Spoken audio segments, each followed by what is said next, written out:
There was a point during the Second World War when my father took up the double bass. To recall the trams of my boyhood is to be reminded particularly of that time. Trams was so evocative of Alan Bennett's childhood that he's recorded his warmth and affection for them in a short story called Leeds Trams. We live over the shop, so I sleep and wake to the sound of the trams.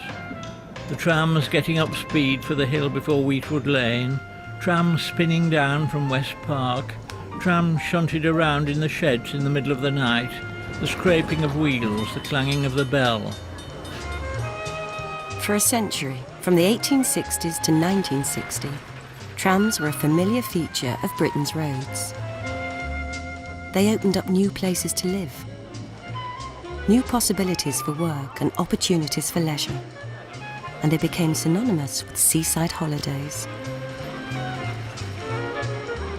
For many, they were also a wonderful and comforting part of their childhoods. They are so typical of the age from which they came. When I think about them, I think about good times in my boyhood, and I suspect a lot of other people think the same. This takes me back to when I was definitely a diddy man. When I was a diddy man, we used to travel everywhere. My brother and my sister and my father and mother, we used to travel everybody did by tram. They clank, don't they? Clonk, clonk, clonk, clonk, clonk, clonk. And it's a lovely noise, and then they go around a corner and scream, and you get this business on a point, and everybody sort of goes from one side to the other. There's nothing else on the roads like a tram car. It's not just the passage of time that makes me invest the trams of those days with such pleasure. To be on a tram sailing down Headingley Lane on a fine evening lifted the heart at the time just as it does in memory.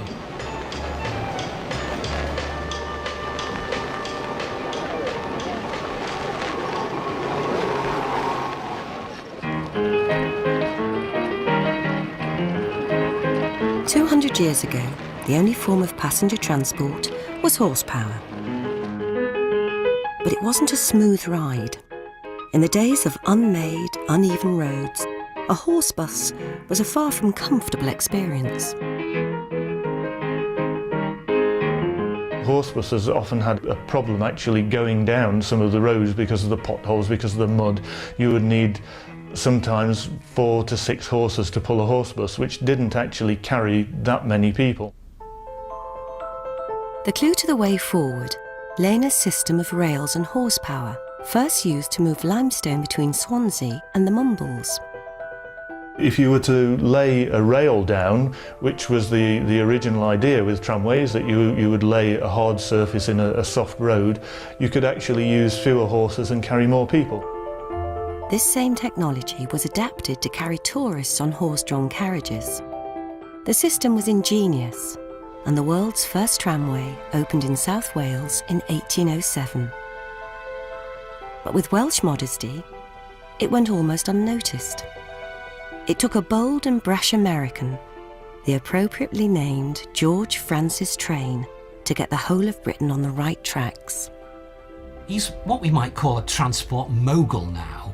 He built a railway across America, a shipping line to Australia. He's the person that Jules Verne based his character Phileas Fogg on, around the world in 80 days. Train had witnessed various forms of tramway being tried and tested in the US from the 1830s onwards. While working for a shipping company in Liverpool, he crossed the Mersey to neighbouring Birkenhead. It was here that Train did his bit for Britain. He launched the first horse-drawn regular tramway service, setting in motion the beginnings of an urban public transport network and the birth of the commuter. And Train never did anything in a low-key way. Well, we're on the site of the inaugural picture in 1860, when George Francis Train recorded this event, and all the people carefully posed, packing the tram. One of the persons is pointing outwards up the street there. That's George Francis Train himself. Next, Train headed for London, where things didn't run so smoothly. His early tramways ran on raised rails, not a problem in semi-rural Birkenhead, but in the capital, chock-a-block with horse-drawn carriages, it was a nightmare. He was arrested in 1861 after his raised rails caused chaos to other traffic. The inquiry into the summons taken out against Mr. Train for breaking and injuring a certain road, called Uxbridge Road, was resumed. Thomas Clark, a cab proprietor of Mile End, said he drove over the tramway in his own horse and cab, and it caused his horse to fall down. He had a fare going to Hyde Park. When asked, "Where was your horse when it fell?" he replied, "On his backside."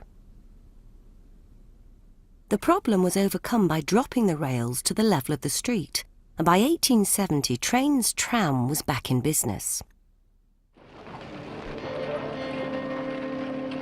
Other towns and cities began following his lead, and horse-drawn tramways started to be seen on high streets and promenades. These trams were posh. There were little front parlours on wheels. The original horse trams were sumptuous. Utrecht velvet is on the specification, and beautiful wood. You can see the tram we're in. There's lovely figured oak and bird's eye maple.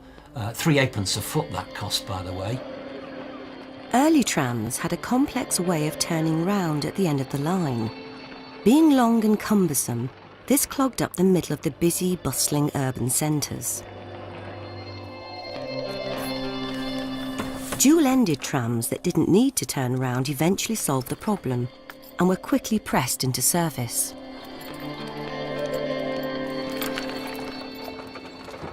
They were lightweight construction, so they could travel a bit faster than horse buses. And they had a number of interesting features. They had bells to alert the driver when to stop. They had uniformed staff, strap hanging. We can see in the tram that we're in now, some straps, efficient braking, and features that we would really call modern to make this modern streetcar. Won't you ride in my little red wagon? I'd love to pull you down the street. I'll bet all the kids will be jealous when they see my playmate so sweet. At first, it was only the well-to-do who could afford the threepenny fare. The open-top deck was the place to see from and be seen in, as the ladies and gentlemen of Victorian Britain looked down on the riffraff below.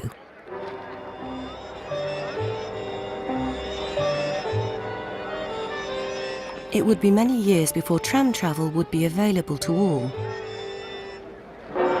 especially to those who lived and worked in the teeming towns and cities of mid-19th century Britain.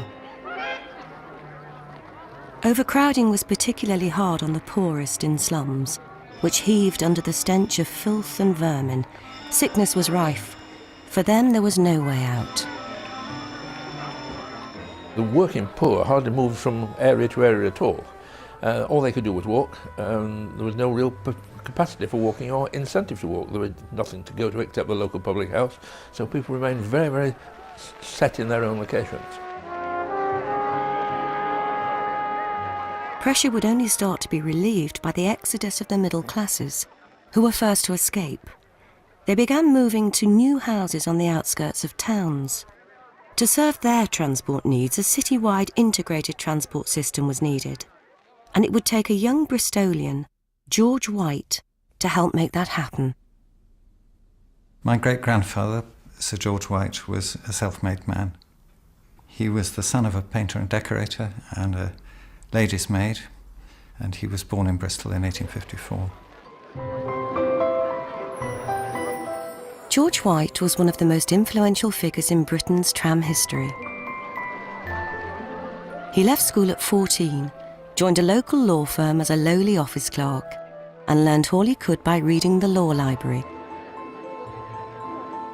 In 1874, his firm took over the reins of the fledgling Bristol Tramway Company, and White, still only 20, was made company secretary. He teamed up with James Clifton Robinson, who had been George Francis Train's office boy back in Birkenhead, and who had squeezed onto that first British tram ride some 14 years earlier. It was really James Clifton Robinson who provided the engineering skills, and George White who provided the inspiration, the direction and the finance. And between them, they changed the face of tramways in Great Britain. In Bristol, they would show how a tram system could transform a city and the lives of its residents. It would become a model copied throughout the country. One of the things that trams did in the big cities was to allow the suburbs to be built. It made it possible to join neighbouring villages. By running the trams out in the direction of these villages, building followed, building of houses in particular. And it was in this way that those living in the inner cities and the cramped inner cities were able to move out to the suburbs.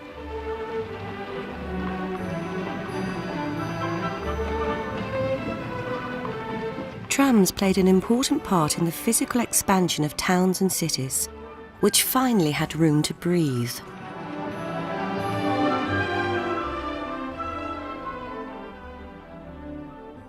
The trams were first introduced to relieve this massive overcrowding in the centre of towns and cities, but it was the middle and upper classes who took advantage of them, because they were the people who could actually afford to buy the houses on the outskirts of town and then could afford to actually ride backwards and forwards on the tram. By the 1880s, trams were becoming increasingly popular, and new routes were springing up.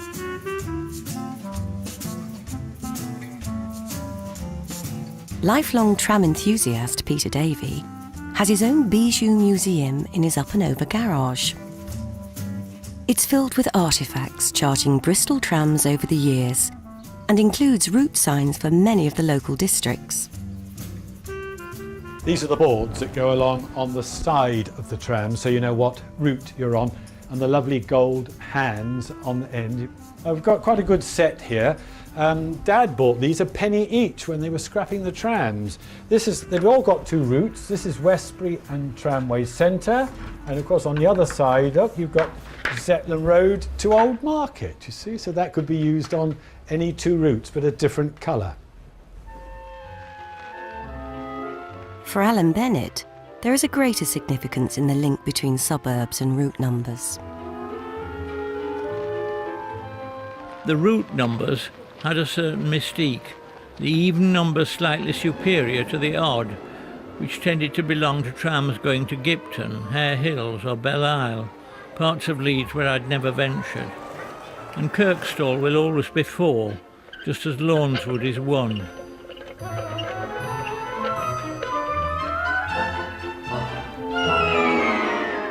Odd details about trams come back to me now, like the slatted platforms, brown with dust, that were slung underneath either end like some urban cowcatcher. And how convivial trams were, the seats reversible, so that if you chose you could make up a 4 whenever you wanted. If we look over here, I've got one of the seats on the top deck. Top deck seats, they were all open top decks in Bristol. Trams do this all day, they don't turn round at the end. So when you get to the terminus, you've got to change the seat. So now they're ready to go back the other way. But Bristol had a rather clever thing. Imagine this in a wet day. You get up the stairs and you see all this and it's all wet. Are you going to sit on it? No. But look, we have a flap here and you pick it up and there's a dry bit of wood that's coming up. And you can sit on that quite happily, and when you get off, it goes back all by itself.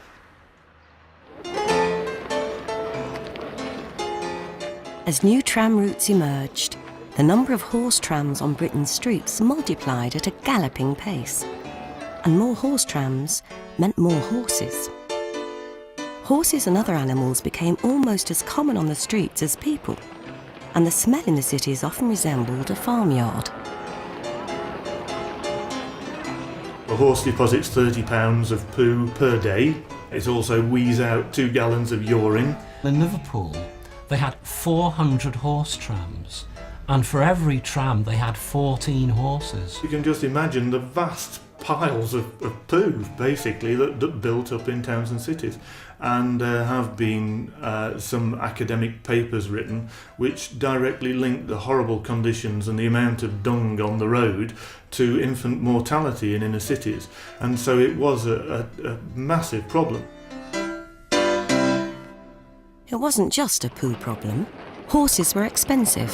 For every 3 horses pulling a tram, another 9 had to be fed and stabled as they were used in shifts. Tram technology needed a more efficient source of power.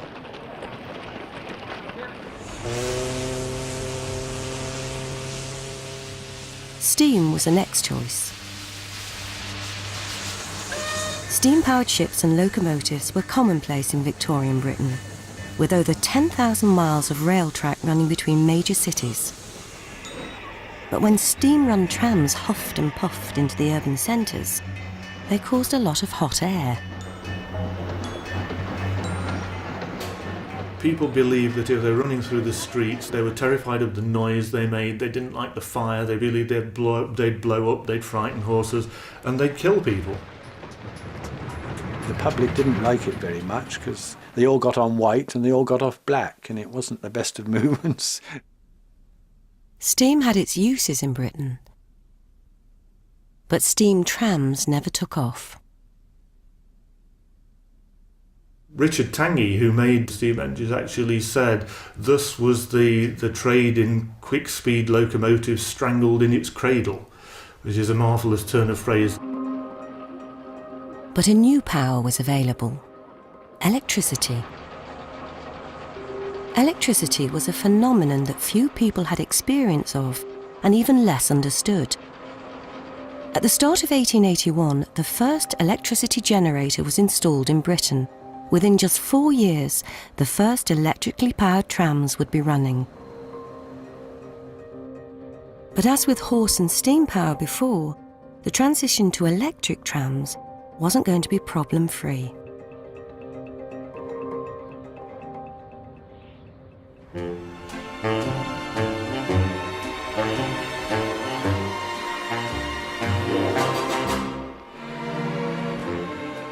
The introduction of electric power coincided with the explosion in another industry: tourism.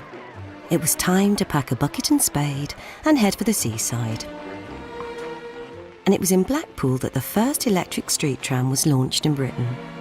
She proudly paraded along the prom, lauded like a royal visitor. But unlike passing dignitaries, she was here to stay. The tramway was actually first opened on the 29th of September 1885, and we'd always looked at trams a long time before that because Blackpool Council wanted one, but they didn't want to do something old-fashioned. So they looked at horse trams, they looked at steam trams and thought, we don't want anything that's noisy or smelly, we want something clean and fresh. From that point on, trams were as much a part of Blackpool as kiss-me-quick hats and seaside donkeys. By the turn of the century, Blackpool had become Britain's busiest resort, attracting more than 2 million holidaymakers a year. For thousands of factory workers from the north, there was the annual trek to the town. They worked hard for 51 weeks a year, and for their single week's holiday, their Wakes Week, they wanted to be treated. A ride on a tram was far removed from the humdrum of daily life, and it was a taste of things to come. They were beautifully done, their seats would be upholstered. I mean, for working people, it was all part of their holiday, their Wakes Week or their day by the seaside or something like that. And of course, often they'd be sort of decorated. And I mean, Blackpool really, a lot of the prosperity of Blackpool always seems to me to rely on the trams going up and down the prom, to look at the illuminations. Mill workers, and not only mill workers, but many other people going to Blackpool who wanted to do all these spectacular things, noted for fresh air and fun, wear the comic hats and eat the stick of rock. Being on a tram, they were an ideal vehicle for doing just that. But it wasn't all plain sailing. Blackpool's trams were initially powered by an underground conduit system, which meant the electricity was run through channels under the road surface. This quickly became an issue. Because the line was directly on the seafront road and basically married up with the beach. Every time the tide came in, of course, it flooded, and seawater is a wonderful conductor of electricity, and it used to blow all the trips in the substation. Everything would come to a grinding halt. And similarly, on dry days when the wind blew, all the sand came off the beach and filled the slot up. So we had to hire horses to pull the trams. Sparks flew as transport engineers researched and experimented to find the most workable system of running power to the trams. One imaginative solution was found in the Midlands. This is a surface contact stud, and this system was used in Wolverhampton, and what happened was that there was a large magnetic skid under the tram which would be in contact with two of these studs at any one time, so you wouldn't just get a surge of electricity each time you went over a stud. And the magnet would draw up the contact inside the stud, and so the surface of the stud would then become live. When the magnet passed away, the contact would drop down, and then in theory the stud would be dead. Now we know that in Lincoln there was a different method of surface contact used to this one, but in Lincoln we know that horses were killed, and we also know that street urchins with bare feet were paid in order to put their foot on this just to test whether the thing was alive or dead.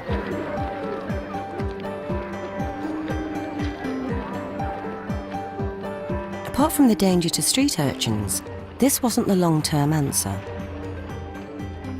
One after another, transport chiefs all came to the same conclusion: overhead cables. Electricity would be supplied by wires suspended above the road, through a swinging arm to the motor of the tramcar, then back via the wheels to the rails with no risk of electrical shock to pedestrians. At last there was a technology which was safe and reliable, but still there were hurdles to overcome. On the whole, householders reckoned that it would increase the value of their houses, and shopkeepers certainly felt that it would increase their trade. But of course there were those who thought they were ugly, noisy and disagreeable, and they certainly didn't want them in their district. The public liked the convenience of tram travel, but didn't like the disruption that came with it. Sites had to be cleared, roads dug up. Every time a new scheme was proposed, there were huge debates in pubs and Parliament. People wanted them, but not crossing their backyards. Even if you don't mind the noise and dirt and dust of trams, actually laying the lines is a very expensive and a very inconvenient business. Other forms of transport just run on the ordinary road. Trams have to have roads of their own, and the simple process of laying those means a town is disrupted or streets are disrupted while it happens. George White and James Clifton Robinson in Bristol spearheaded the push to get electrified trams established in early 20th century Britain. In order to persuade the locals, they published newspapers in every parish and district where the trams were going to run. They supported pro-tramway councillors, they campaigned at elections, and of course to achieve all this they also had to straighten streets, widen them, rebuild them, strengthen bridges. And that set off a second sort of tramway bonanza.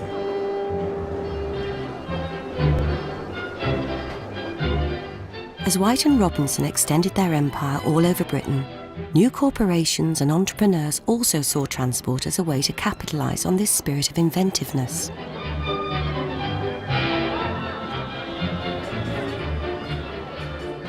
Britain really was a fairly entrepreneurial society. This was the time of people investing in the new Britain and making money by developing things that a growing population with slightly higher wages and urban living patterns wanted and needed. The electric trams coming in, the motor cars coming in, people sometimes actually saw an aeroplane flying through the sky. This is the technological beginnings of New Britain. More and more people took to trams, and they started to become the recognised system of mass transit. In just 4 years from 1900, 102 tramway systems were introduced in towns and cities around Britain. The opening day was regarded as a day en fête.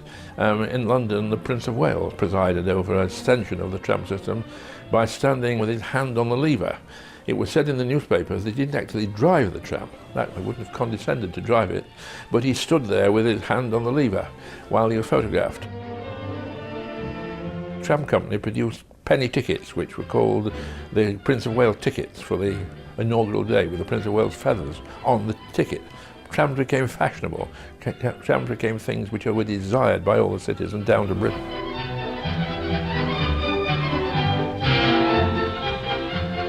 The British loved their new trams, not least because they provided ideal vantage points for any public event.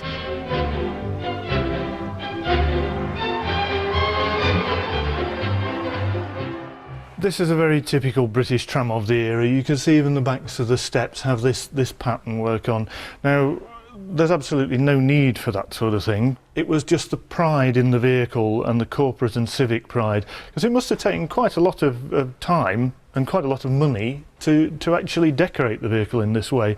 And you find that all over the vehicle as well. There's a coat of arms which is etched into the glass of the door. There's the gold leaf painted around the side panels and the coat of arms on the side of the tram. A lot of basically unnecessary embellishment just for the sheer joy and civic pride of it. For the working man, something major had changed: the price. As fares were slashed, trams became the transport of the working classes. The penny ticket on the horse-drawn tram became a penny for travelling 2 or 3 miles longer than had been the case when it had been the horse. And because the journeys were cheaper, the journey became more frequent. In Manchester, in the days of the horse-drawn tram, the average working man made about 50 journeys a year. Once the electric tram came in, half the cost, he made 150 journeys a year. It just made it possible because it was cheap. Tramcars started to be held dear to the hearts of those who relied on them every day. In 1905, music hall star of the day George Lashwood even sang about them. Then we go for a ride on the car, for we know how to see the tops of the tram cars and the seats are so small and there's not much to pay. You sit close together and spoon all the way. Many a miss will be missed someday through riding on top of the car. On a sunny day, there was no better place to be than riding on the top deck of a tramcar. In the wind and rain, it wasn't so much fun, but at least the passengers could huddle inside. There was no such comfort for the driver, however. The poor old driver would stand here in all weathers, and there's no protection at all from the weather. He'd very often have big leather gauntlets so that he possibly wouldn't get frostbite, and he'd have a big overcoat. But it was a pretty grim way of earning your living. If you can imagine, you're stood up all day throughout the winter, come rain, snow, and just standing, driving here for hour after hour. Other more user-friendly models managed to give the driver at least a little shelter. But space was at a premium, as tram companies wanted to make money, and that meant getting bottoms on seats. Various designs of stairways were tried to leave as much space as possible for seating, though the best solution created problems of its own. The staircase spirals down this way and takes up less space than the one which would spiral the other way. But the big disadvantage with this is that you actually can't see if you're a driver over this shoulder. So a pierced step was put in so that you could see through and ensure that nothing was coming past the vehicle on the left-hand side. Now that's fine, but a tram is the same at both ends and doesn't turn around, and so the conductor on the return journey would have to stand on this platform. The pierced step would then mean that he could catch a glimpse of a lady's ankle. So there's this. To protect the modesty of the ladies, the decency flap. Now if the conductor didn't have that down, when a lady was going up the stairs, he could probably be dismissed if the inspector saw him.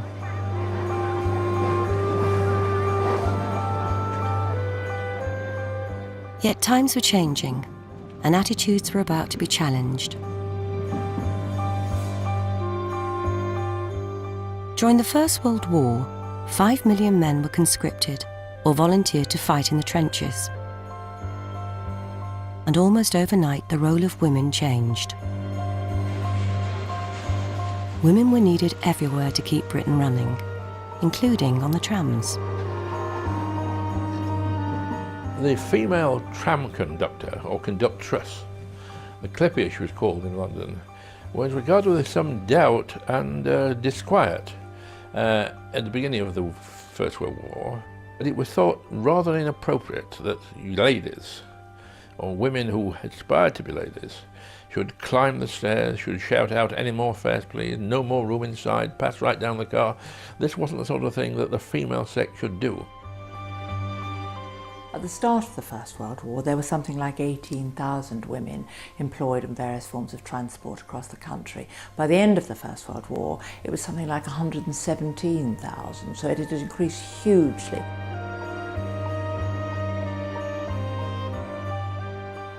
When the war ended, men came back from the trenches and wanted to return to their jobs. They wanted their jobs back on the trams. But of course the girls were rather fond of their freedom and then being started able to work, and there was one or two nasty moments, evidently. Feelings ran so high that in a number of cities, such as Bristol and Manchester, hostilities escalated into riots. The men said, "They're pushing us out. We're the people who have families to keep. They should be at home looking after the children while we're earning the money. And what's more, they undercut us." It was an argument that spread not just in transport, but in many industries, and continued throughout the slow demob process. There was a very concerted government campaign, largely to do with the morale of men and also for economic reasons, to get women out of the workplace, and sometimes even for jobs that hadn't even existed before the First World War, women were dismissed from them. For the tram passenger, at least, there was some constancy. From 1918 for the next 20 years, trams continued to be the transport of the people.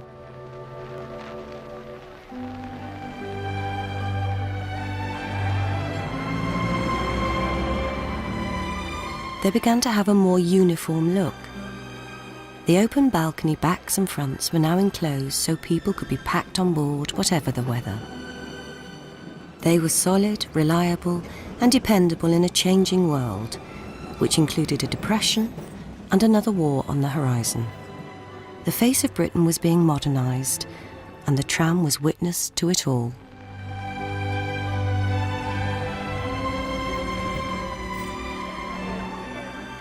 The continuity provided by trams during this period helped cement them into the hearts of many. Trams were part of the photograph album of numerous childhoods.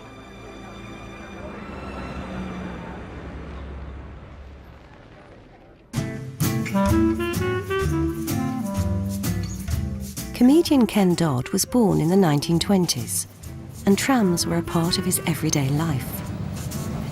Oh, this takes me back to when I was definitely a diddy man. When I was a diddy man, we used to travel everywhere. My brother and my sister and my father and mother, we used to travel everybody did by tram. He's been tickling audiences for more than 60 years. Tonight, ladies and gentlemen, I feel absolutely tutty-hilarious and full of plumptiousness. I do. It makes me absolutely discomnicerated to see that so many of you have turned up for the free soup. And... Put on the car, please. Right on the car, please. Anything else? Not surprisingly, he sees the funny side of trams. The little old lady said to the driver, she said, "Will I get a shock if I put my leg? If I stand on the tram line?" He said, "Well, you will if you put your other leg on the overhead wires." As a child in the 1930s, Ken would travel with his family from his home in Knotty Ash to see friends and relations in various districts of Liverpool. This particular tram, the number 40, that has a very, very special place in my heart, because when we were kids, we travelled on to the pierhead or to the city on the 10B or the 10C. But one day they said, "We're going to put a tram track and I'm going to run trams past your house in Knotty Ash." Whoopee! And they did, the number 40. And it was like when they went to the moon. It opened up a new universe for us, because from Knotty Ash we could go to foreign parts like Garston. Bootle, we could even come to Birkenhead, yes. It was very reasonable. Adults paid tuppence or threepence, but when you were a small boy, you could get away with the scholars. A scholars was a penny. So needless to say, we were scholars until quite a ripe old age. For Ken and other comedians, tram travel was always a source for their material. At the back there was the conductor, and he was the comedian. That's when Arthur Astley got his catchphrase, anything on, with his little ticket machine, taking the money in his bag, anything on, anything on, anything on, right along the car. He had a joke for everybody, you know. Does this tram stop at the pier head? He said, if it doesn't matter, there'll be a hell of a splash. When Ken Dodd was 14, he became interested in show business and started performing at local community halls with a ventriloquist dummy. His career gradually grew, and it was the tram that allowed him to spread his theatrical wings, performing in Merseyside clubs and theatres and linking through to other transport, which opened up the country to him. We used to get the tram down to the pier head, come across on the ferry. Here at Woodside, you'd pick up a bus. It would take you to miles, to Ellesmere Port. That was my first job, Ellesmere Port. And then you'd travel to you might even go into Welsh Wales.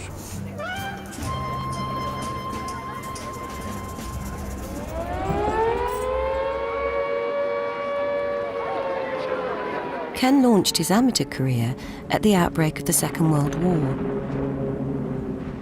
It was a time when people needed something to laugh about.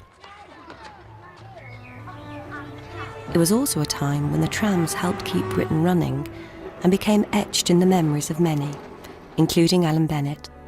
War might have been going on around him, but for a small boy, trams had just as big an impact on his daily life. Dad is a smoker, so we troop upstairs rather than going inside. The word a reminder of the time when upstairs was also outside. On some trams in 1942, it still is, because in these early years of the war, a few open-ended trams have been brought back into service. We wedge ourselves in the front corner to be exposed to the wind and weather, an unexpected treat, and also an antidote to the travel sickness from which both my brother and I suffer, though I realise now that this must have been due as much to all the smoking that went on as to the motion of the tram itself. I went to school by tram, the fare a halfpenny from St Chad's to the Ring Road. A group of us at the modern school scorned school dinners and came home for lunch, catching the tram from another terminus at West Park.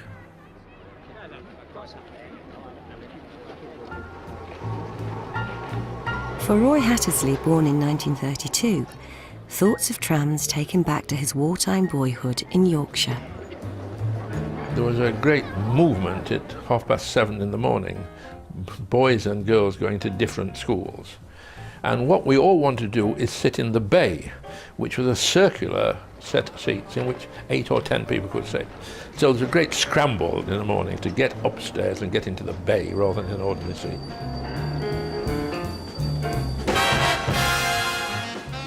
These were rather efficient and smooth-looking vehicles. They were flat-topped. They were in the civic colours of cream and navy blue, and they looked really rather smart. They also had this sort of galleon capacity because they almost floated along. They didn't make the same sort of noise that motor cars made. They made a clanging noise which was somehow detached from their movement, so you felt they had certain ethereal qualities as they came past.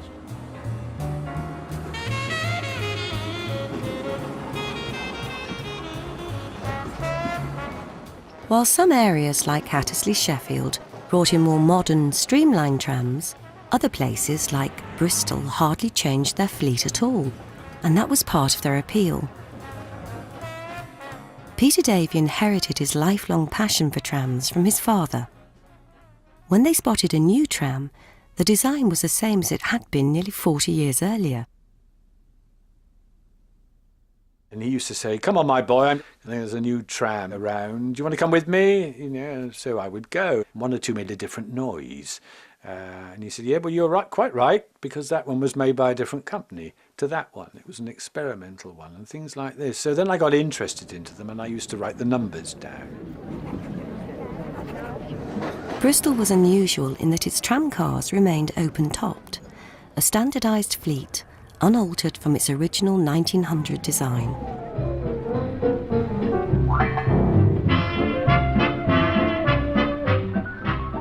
Peter has a collection of the city's tram memorabilia in his personal garage museum. Actually, these are very rare, but these are Bristol's tram tickets. We've got a child ticket, and you've got a penny, and you've got another child ticket, and there's a tuppenny halfpenny one there. There's a threepenny one, and then you've got the workman's return with the red stripe. And that meant that when you got on the tram, you would see this sign hanging above the driver's head. Why doesn't it open when you want it to? Over the driver's head. And the tram would come down the road and you say to them, oh, that's a workman's car.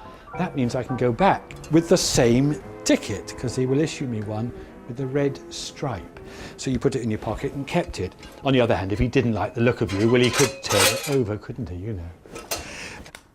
Yes, you see now here you've got the punch. A punch won't work without a ticket in it. So you have to put a ticket in it, and then there we go. But there's a hole here now. There isn't a ticket here as far as the punch is concerned, so it won't punch it, you see. So it's one punch per ticket. I rather like this, a lovely enamel sign. These signs would be on the top deck of the tram cars, you see. And it says passengers should remain seated when the car is passing under railway bridges. Now, I think that's rather good, don't you? Don't you think most people would do that anyhow? Perhaps they wouldn't. And are warned it is dangerous to touch the overhead electric wires. Trams were tall, thin vehicles, often squashed full with up to 70 people. With no other method of transporting possessions during these war years, the tram's limitations started to be seen. For most of the summer, I was accompanied by a very large cricket bag, because I was playing cricket every evening and playing cricket all the time. And therefore there was all a problem about what to do with the cricket bag. You put it under the stairs, but this in itself provided a dilemma. Did you then go upstairs, which you wanted to do? And that meant leaving my cricket bag under the stairs and risking it being pinched. Roy Hattersley needn't have worried. His cricket bag stayed safe. But he wasn't the only one with bulky luggage issues. In Alan Bennett's Leeds Tram short story, he recalls a time when a musical instrument wasn't welcomed on the tram. Around 1942, though, we come into the double bass period, when some of our tram journeys become fraught with embarrassment. The niche that protects the conductor from the passengers is also just about big enough to protect the double bass, but when Dad suggests this, there's invariably an argument which he never wins, the clincher generally coming when the conductor points out that, strictly speaking, that thing isn't allowed on the tram at all. So while we sit inside and pretend he isn't with us, Dad stands on the platform grasping the bass by the neck as if he's about to give a solo.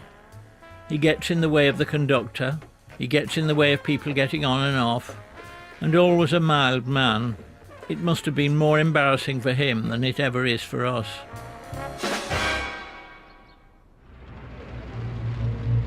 There were more pressing troubles preoccupying Britain. The war still had no end in sight.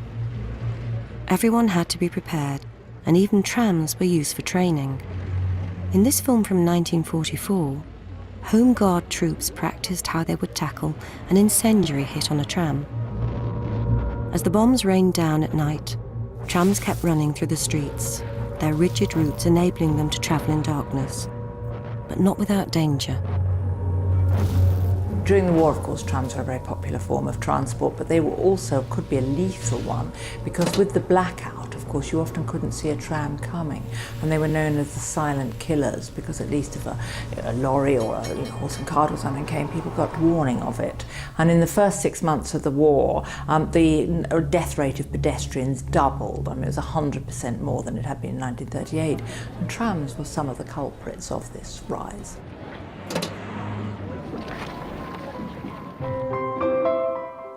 Yet trams played a vital role during the war, far exceeding their danger. Some even went beyond the call. Tram enthusiast Richard Weissman is visiting the actual tram that saved his life during the Blitz. Way back when the Doodlebugs and the V2s were falling into London, I was stationed there in the Royal Navy. Any spare time I used to ride around on the trams, and I was on a tram going towards Kennington when I saw number 1 coming in the opposite direction. And I'd been looking out for number 1 for goodness knows how long, because it didn't run very often. And so I got off the tram I was on, hoping to catch this. Yeah. Unfortunately, I didn't catch number 1, but the tram I got off was blown up about 5 or 10 minutes after I got off it.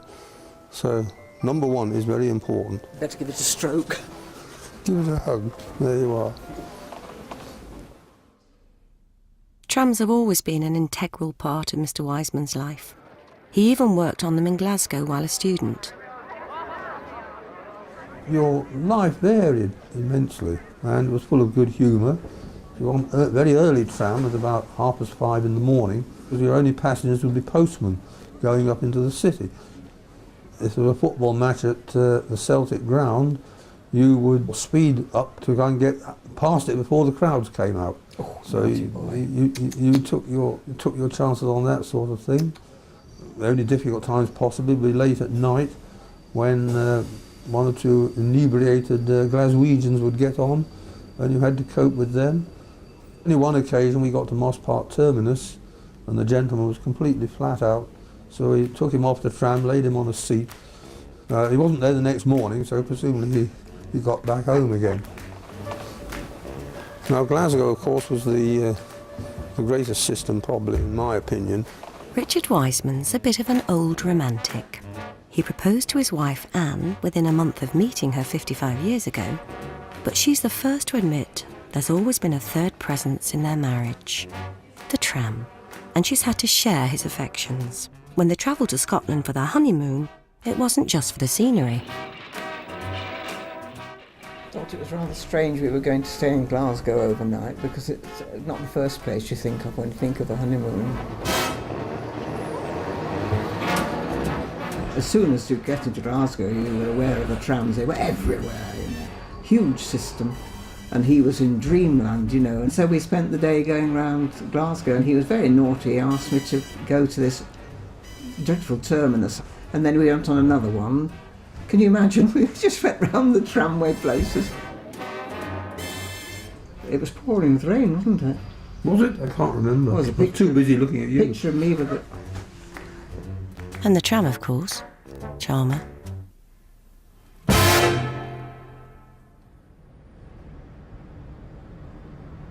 By the end of the war, trams and tramways had been left battle-scarred. Bombs aimed at Britain's city centres had torn many rails apart, closing lines and destroying depots. It made economic sense to dig the tracks up rather than to replace them. Even those trams which had survived were now seen as outmoded and not conducive to the brave new world that was being planned for the future. Towns were changing. What was happening is the sort of ribbon development and the growth of the suburbs, which extended far into the countryside. I mean, not only in London, but Manchester and Bristol and Leeds and all these places. And of course the trams weren't so good for such long distances. So you got the great growth of the suburban railways, and in places like London and Glasgow you got the extension of the underground. So even though trams were very popular with the people, they weren't necessarily quite so popular with the planners. Buses were available, and they could be much more flexible when you think about it. If they had to close a road, a bus can go around, whereas a tram can't. Motor cars were coming in, and people were getting their own selfish ways of transport. The These spanking, shiny buses and cars were now overtaking trams. They heralded the start of a large vehicle manufacturing industry, which would employ thousands in Britain. And they were symbols of a new prosperity, and with it, new social status.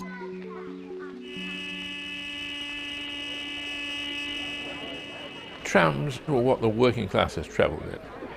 And as we all became middle class, people began to turn instinctively, perhaps subconsciously, against what seemed to them to be a working class phenomenon. Roy Hattersley has long been an observer of the landscape of social class, who wears his own humble Sheffield roots with pride. While he and fellow journalist Keith Waterhouse were both columnists for Punch, Waterhouse gave them each their own northern working class emblems.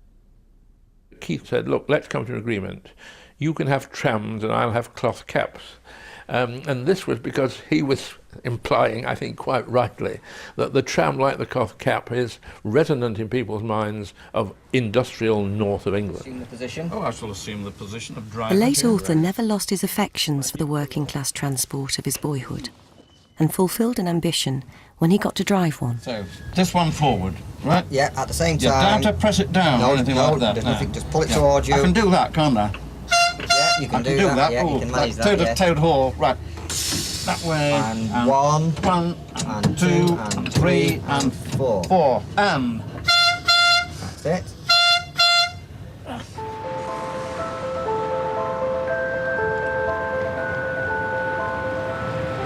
New double-decker buses were modelled on trams and began replacing them almost by stealth. Over the years, trams had become more utilitarian and less plush, but the new buses were cushioned to compensate for the hard and non-rail ride. They seemed luxurious by comparison. Buses have never inspired the same affection. Too comfortable and cushioned to have a moral dimension. Trams were bare and bony, transport reduced to its basic elements, and they had a song to sing, which buses never did. I was away at university when they started to phase them out. Leeds, as always, in too much of a hurry to get to the future, and so doing the wrong thing. I knew at the time it was a mistake, just as beaching was a mistake, and that life was starting to get nastier. Tram by tram, town by town, they were phased out. Bristol, Liverpool, Sheffield, Manchester, and finally Glasgow. They all bade farewell. London's last tram bowed out in 1952, and thousands turned out to say goodbye and thank you.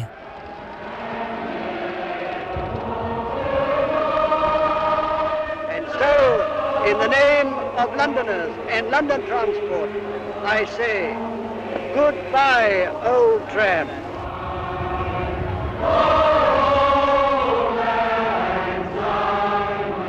I think the public had very mixed feelings about trams because a lot of people, of course, their childhood memories had been days out on the trams, and of course for workmen, you know, that's the way they'd been to work. They were not uncomfortable, they were quite reliable, all these things. So I think when it was the last day of the trams, people would turn out and there'd be bunting put up. There'd be a genuine feeling, I think, of sadness that, you know, the trams were going and something had passed, something was lost in the organisation of towns and of people's lives.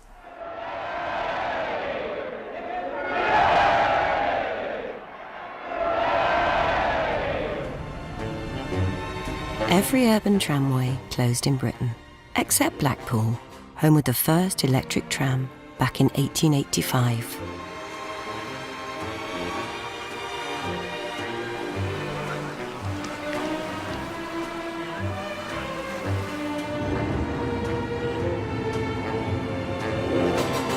The town's link between the trams and joyful holidays had been enough to keep it going when everyone else was digging up the rails. The tramway has always been extremely important to Blackpool. It's played a very key role in tourism and moving all our visitors along the seafront. There was enormous amount of pressure for the tramway to close, but Blackpool kept faith, and there have always been a large number of people within Blackpool, both within the council over the years and of course in the local populace, that have demanded that we retained our trams, and we're very pleased that we have, because they still maintain that wonderful seafront link. People come here who came to Blackpool when they were children in the 1930s, and their amazement to see the same vehicles running is clearly plain to see. And people want to experience their youth all over again, and they want the rest of their family to experience it. And you very often hear people telling them about, I rode on this tram during the war years when I was stationed here as a WAF or a Wren. And of course, as long as people perpetuate that history, the tramcar will always have a role to play.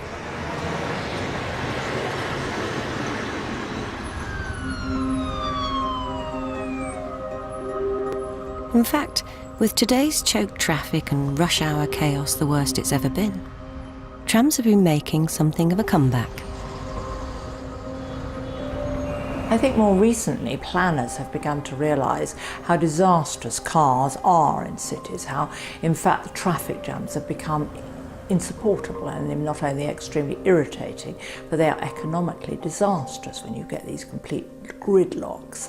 And so I think planners are beginning to think maybe the idea of trams, of sort of designated routes and all this thing, isn't a bad idea. A new generation of planners is looking to the tram. Manchester, one of the first cities to scrap them, was the first to reintroduce them, and others have followed. It seems the old spark is still there, in a new guise. There is this apparent effect known as the spark effect, credited to electric railed vehicles, that if you electrify a train line, apparently people use it more than they did previously, and if you put a tramway in, people ride on the trams more than they ever did on the buses. And I think that's been borne out by the new tramways, which have started to crop up around the country. 200 years after their first appearance on our roads, new-look, high-tech trams are once again carrying high hopes. They're being seen as the solution to urban congestion and the way forward to the future. And this time around, they could be here to stay. If trams ever come back, though, they should come back not as curiosities, nor, God help us, as part of the heritage, but as a cheap and sensible way of getting from point A to point B, and with a bit of poetry thrown in. We get to the end of the journey all right, or at least to the end of the track. But while all the others prepare to alight, we remain on the car and go back. And when we get married, now boys, here's a tip that ought to be useful to you. We shan't spend too much on the honeymoon trip, for we've made up our minds what to do.